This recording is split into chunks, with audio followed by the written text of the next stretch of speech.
Hi, everyone, and welcome to the Family Treehouse, a podcast series brought to you by Storied, where I chat with people who have a passion for genealogy, storytelling, or both. I'm your host, Heather Haunert, and today I am very excited to have our guest with us today, Helen Tovey, editor of Family Tree magazine in the UK, the longest running genealogical magazine. So super excited to have you with us today, Helen. Welcome. Lovely. Thank you, Heather. Super glad you're here. Helen, why don't you start off by telling us a little bit about your background, how you got started in the field of just family history and storytelling with the magazine. How did you get started? Sure. So, I guess I'd always been interested in family history, even though I kind of didn't really know I was.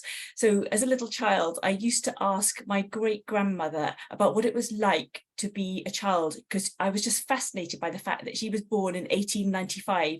So I had this real life Victorian, and I used to ask her all sorts of stories, and the ones that struck me at the time were the sort of stories that would capture a little girl's mind. So my great Granny used to have her long auburn plaits tied to the back of her chair, and I can't actually remember whether it's because she was naughty or whether to make her sit up straight and have good Victorian posture. But anyway, either way, I loved those sort of stories. And then as it went on, I kind of loved studying history at school, did history at university, and it was only when I started working on Family Tree magazine that I realized that I'd actually been doing lots of family history. I always saw myself as being really into social history, loving the stories about the community. And I hadn't kind of realized that actually I had been doing a lot of family history all my life, because it's one of those things, if you love it, it's just woven into you, I think, isn't it? Yeah, absolutely. Agreed. How long have you worked with Family Tree magazine? So I've actually worked for Family Tree magazine for a long time now. So back in 2003, I started working on Family Tree magazine, and they had a computer section because it was still quite new to be using computers in family history. And DNA was obviously, DNA had started, it was Family Tree DNA, which has nothing to do with the UK magazine, but the US company, Family Tree DNA, they had started around that time. They were launching their consumer tests. So DNA was still very much kind of a fringe pursuit, something that very few genealogists did, but they were getting into computers. So I was put in charge of the computer section. And then in 2007, I became editor of the magazine, across the whole brand. So yeah, I've been kind of doing it a long time now. Yeah. 20 years with Family Tree. God, it makes you think. Yeah. Well, and I love that you said how, and I think you're so right, that it just kind of becomes part of you, and you don't even realize you're doing family history when you're excited about it, and it just becomes part of who you are. It's true. Yeah, you spot it in every aspect of life, like when you're watching history programs or the news or listening. Every conversation I have with people, it always ends up being about family history. So yeah. I get that. Why don't you tell us why you think storytelling is such an important part of family history? Well, I think that it's not just an important part. I think it's absolutely the heart of family history, because stories are the things which make us care about that history. You can have a fantastic database. You can have 15,000 ancestors in there. You can know all about your DNA, but unless you have those stories, then it's just data, and we're not data, we're humans. And those stories are so essential to us. They're what make us care about our family history. They're what make our living relations today, who might not be into family history, they might not think they are, but when you tell them those stories, then they do kind of, their ears prick up and they listen. So it's very important for helping us make sense of our history, make us treasure our history, make us, our relations, want to pass those stories on. So they're important for those sort of reasons, but they're also important because they're very fragile things. Lots of the stories, if we're lucky enough to have stories handed down to us, or be lucky enough to have known some of our relations when they were kind of in their later years, those are precious things that we're not going to find in archives unless we have a famous ancestor. Those stories are unique to our families, and the only way they're going to get saved is if we make the effort to save them. So they're kind of really strong things and precious things, but they're fragile. We've got to do it, Heather, haven't we? 100%. This weekend I was doing some research on my dad's side of the family, and I found a story that somebody had written, and it was in there, they had done memoirs. And this, Helen, this was back to like the 1830s. And Yeah. so, yeah, you're right. It makes those people real. I just think of that person as, just another person on my tree. And then you read that story and you're like, oh my gosh, they were a real person. Mm, mm. So it's amazing. Helen, tell us how you go about writing a story. You want to kind of sit down and write a story about your family. How do you do that? Okay, so there might be, there's a few different ways. So sometimes it'll be one of my relations will contact me, maybe because they have met some new friends who, like I've had this with my brother, he's met some new friends who are Scottish. So he definitely wants to have like, quick, give me a download on the Scottish ancestors. So he has kind of like commonality with them. Or other times it might be, one of our other relations, they had a contact with Australians and they wanted to know about our great grandpa who served at Gallipoli. Or so sometimes it's a kind of an anniversary or a spark which will make somebody want some information. So the best way to give it to them is in a story. They don't want to have research files if they're not family historians. They want to have it in the form of a story. So it might be a spark like that. And then for myself, what I love doing, because I'm a busy person and I get daunted, even though I do family history all the time, I get daunted about the thought of writing a family history book. It's something I've never done and I can't see myself doing it for many decades yet, but writing stories is a whole different thing. So the best thing, absolutely the best thing, is to have a prompt. So that can just be a simple photograph, it could be a notebook, it could be a holiday memento, it could be a piece of furniture that you're lucky enough to have inherited from one of your ancestors or family members. Whatever it is, and you don't even have to have the piece of furniture, you can just have the photo of the piece of furniture if your auntie has the furniture, it doesn't matter. So that prompt gives you a starting point, because one of the kind of scariest things of knowing where to start is you're like, yes, what are you going to choose? What's your opening sentence going to be? Whereas you can just dive in and start writing about that prompt, and don't worry if you're not starting at the beginning, just start writing, and then the story, one thing will lead to another. Once you start, you're going to find not that you don't have enough to say, you're going to think, oh, I've got so much to say. It's exciting. Yeah. So I think have a prompt. And I think actually that's something really good about the Storied website, because that's exactly what you do with the interface. You have that capacity to have the visual, which is nice for your relations when you're sharing the stories out with your relations, but it's also great for you as the author of those stories because you've got it there to help you. I find it really helpful using the Storied website like that. So it's good. Yeah. Yeah, the prompt is to me everything, the picture. And I love that you said that you're a busy person and you still write. And I think that's so important because so many people, I feel like, use that as their excuse. Well, I'm just busy, and I don't have time to do that. And really, I find that if I sit down and I've got that picture that I'm going to use, I can crank it out. It doesn't have to be perfect, but I can crank out a short story in 10 or 15 minutes, just enough to get something down, because I can always come back to it later. You can come back to it. And then you're right, when you said short there, short is sweet. Not just for you or all of us as busy people, short is sweet, but for our readers, they're busy people too. So they'll be like, short is sweet. If you can write it like in a few hundred words, they're going to read it there and then. You can read a few hundred words in a matter of moments. If you give them a few thousand words, they go, oh, they'll open it up and think, oh, I better get a cup of tea or coffee and I'll read that later when I have time. And so the shortness is an asset, I think. Yeah, it's important. Do you recommend any resources or tools for somebody that's just kind of getting started with researching and writing their family stories? Yes. So if you're really new to family history, what you may find when you start writing your stories, you may actually think, actually, I'm not in a position to write a story yet. I haven't actually got enough information. So there's a few things you can do. You can Google them online. There's quite often you'll find interview sheets, which will have lots of useful questions. And those are questions which either you can use for yourself, or you can say give it to your mother or your father or your auntie and ask them to write about their lives, for instance. And then once you've got that information, then you've got some material. It may be that they're for people who are further back in history, and you're going to need to go and do more research on the major data websites to get those facts to build up your story. So you might need to actually do some research. And even people who've been doing family history for ages, once they start writing the stories, they realize they need to do more research, because perhaps they want to add that context. They want to learn about how big the town was, how far away the railway station was, the sort of route your ancestor might have walked, to go to work. So you might say, so research could be one of the first things you're going to do, which you might feel like 2 steps forward, 1 step back, but it means that you're actually telling your family stories then with enough information to kind of bring them to life.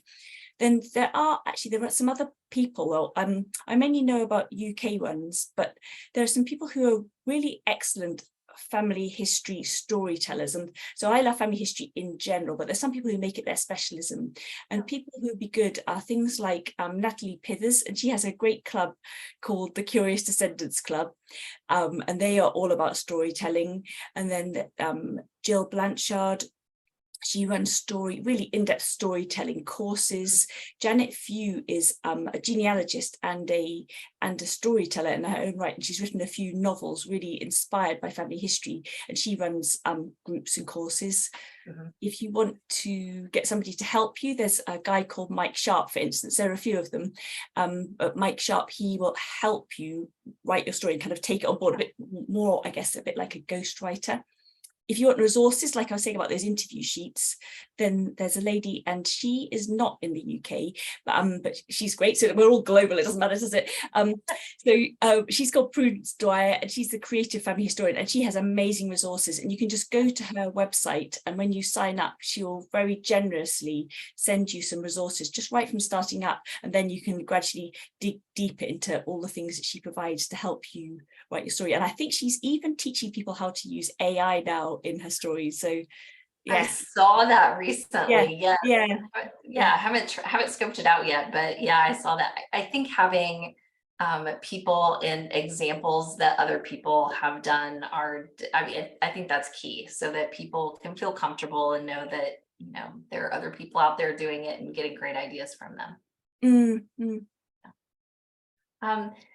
Helen, how do you balance the importance of accuracy with the need to tell a compelling story? So how do you make that balance? So as a family historian, I think the accuracy can't be compromised, because it's our family stories. We don't want a generalized story that's roughly about what it was like. We want to know precisely what it was like for our ancestor. That we don't also know they worked in a coal mine. They could be the director of the coal mine, or they might be at the coal face, and that makes a huge difference to their lived experience and their family member experience. So we need it to be really precise and accurate. But this is a big fat but. What we don't want to do is give people so much detail that they feel a little bit overwhelmed. What we need to do is remember we are telling a story. So everything you put down on the page, I would say, has to be accurate. It has to, if you're going to say it's a sunny day, you need to have done your weather research and made sure it actually was a sunny day back in 1840 on their wedding day. So make sure it's accurate, but you don't have to put all the detail in there. You can keep the detail in your own research files. You can include web links to maybe other more detailed blogs, because maybe, let's say, having a blog, you could write some blogs are stories, or put the stories on the Storied website, and then put your detailed research on your own blog, and you can link people off to that. So with a story, remember it's a story, not a piece of research, not a kind of not a footnoted piece of research like that, not really heavy. I think that's important. I think people do get bogged down in the details, and some of us like to read those details. Most of us don't. I mean, you're right. It's just not the essence of the story. We just want to know that little blip of time. So good advice. Can you share with us, this is my favorite part, can you share a particularly enjoyable or favorite family story or two that you have? Sure. Yeah. Well, I mean, it is really hard to have one favorite story, isn't it? Because does it always change for you? I know. Yeah, it is really hard. There is one story that I really love, though, and I love it for lots of different reasons. And it's a story that I hope anyone who I've talked to before hasn't heard this story before, but you may have done. So when I was a little girl, my mum used to tell me how one of our ancestors had invented the roundabout. So the roundabout is like, you know, when you have the crossroads on the yeah. junction. So he Yes. invented the thing to make the people go round. The reason why, he had a saddler's shop in Liverpool, and there were too many accidents outside his shop. So he went out with his spade and he dug a heap of earth, and he insisted the traffic went round it rather than people colliding with each other and getting injured. And then the local authorities decided this was, oh, I know, he put a lamp on the top as well. So he erected a lamp so that when it was dark, people could know where they had to go and leap onto the mound of earth to keep safe. The local authorities thought it was such a good idea. They erected them all across the city of Liverpool, and they stayed there until the Second World War. And then in the Second World War, lots of metal kind of street furniture had to get taken in, melted down for armaments. So anyway, my mum didn't tell me all this detail. She told me he invented the roundabout. And as a little kid, I was like, oh, this is fantastic. This is really good. when I started doing my family history, I thought, I'm going to look up and see what I can find out. And I found out this guy, and he is called John Hastings, and he really did invent the roundabout. And there's a painting of him in Liverpool Museum, and he got given an award, which was a little model of his the lamp that he put on his mound of earth. And he was a real hero. And when he died, he was very old. He was in his 80s, which for Victorian England was fantastic to die in your 80s. And the obituary was so sweet. And it was saying about how he was just such a lovely man. And he had recently had his, I think it was 81st birthday when he died. And how he always used to give money to orphans and widows, and he really paid it back into society, like all the money he made from his saddlery business. He's a really nice guy.